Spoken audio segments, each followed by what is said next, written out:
everyone, welcome back to the channel for my review and analysis of Ninjago Season 11, Episode 11, Never Trust a Human.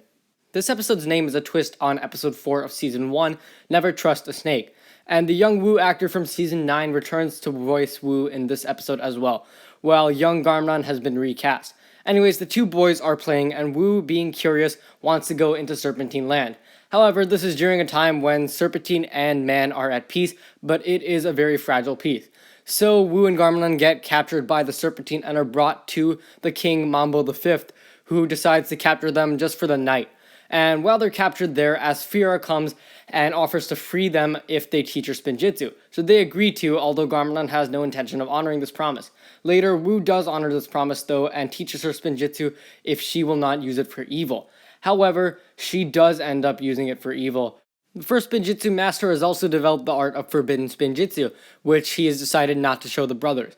But anyways, when Wu finds out that Asphira has overthrown King Mambo, he asks Garmran for his help in defeating her. So they decide to use forbidden Spinjitzu against their father's wishes, and they go and defeat Asphira using the power. Mambo is given his throne back. However, Asphira is now jailed by the king, and she is to be sentenced to magical entombment.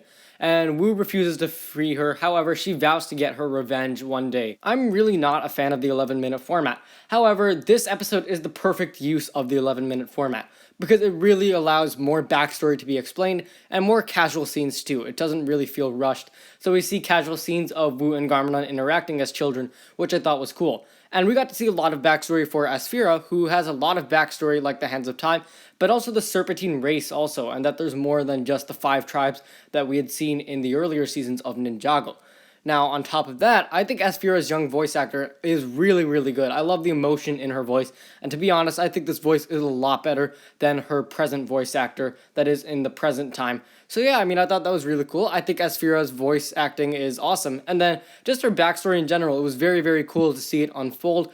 And, of course, I love that young Wu's voice actor was back. I really like his voice. And he's an awesome guy, so I think that's great. And I think young Garmran's new voice is also really, really good too. And I'm really glad that the first Spinjitzu master also returned to voice the character too. And I think the animation was very cool as well, how they had those kind of old-timey effects too.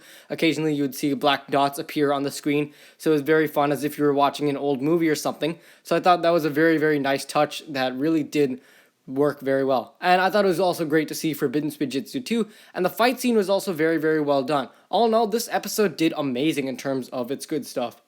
I think this was a great episode, so my cons will be kind of nitpicky, so I do apologize for that. But I didn't really sympathize or feel sorry for Asphira that much. I mean, she tried to overthrow the king, and she, if anything, was the treacherous deceiver. Not Wu, not Garmran, it was her. She did not honor her side of the promise, while Wu went out of his way to make sure that he taught her Spinjitzu.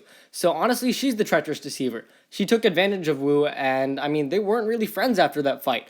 Why would you expect Wu to free you?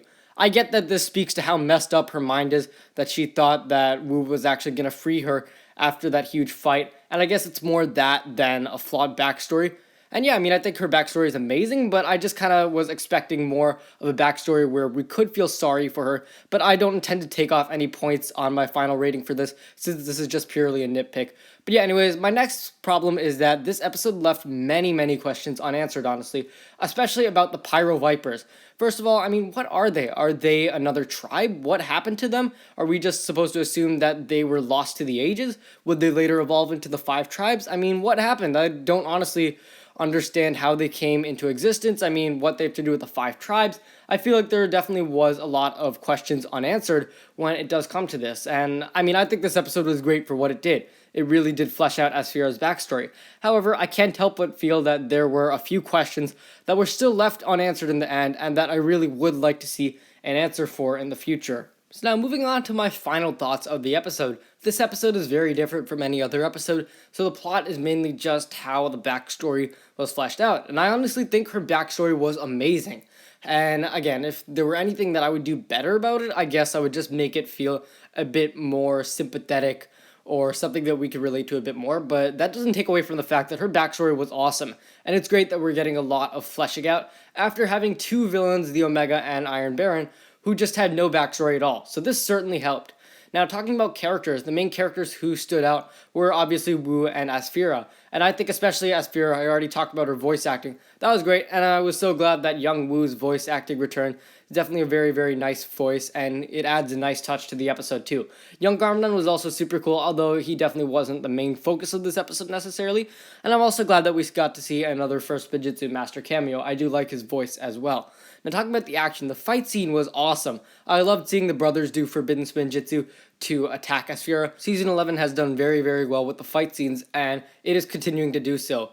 My only nitpick, I guess, would be that I wish we had had more focus on Garmadon in this fight scene, fighting the Pyro Vipers, although I completely understand why the focus was obviously more focused on Aspira and Wu. I mean, that was the main part of the episode. And lastly, the emotion. The end of the episode was awesome, and just how you could hear Aspira's screams, and I thought that was great. Definitely very, very scary, and I thought it was perfect and a brilliant setup for what she would later become in the future.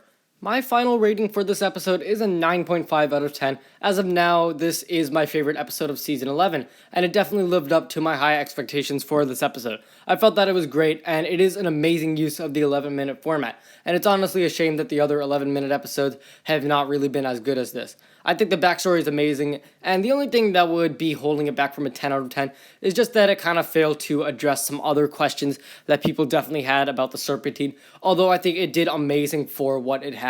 Thanks for watching, guys. If you enjoyed, be sure to leave a like, subscribe, share with anyone you already know, and let me know what your thoughts on Never Trust a Human were. Once again, thanks for watching, and I will see you next time.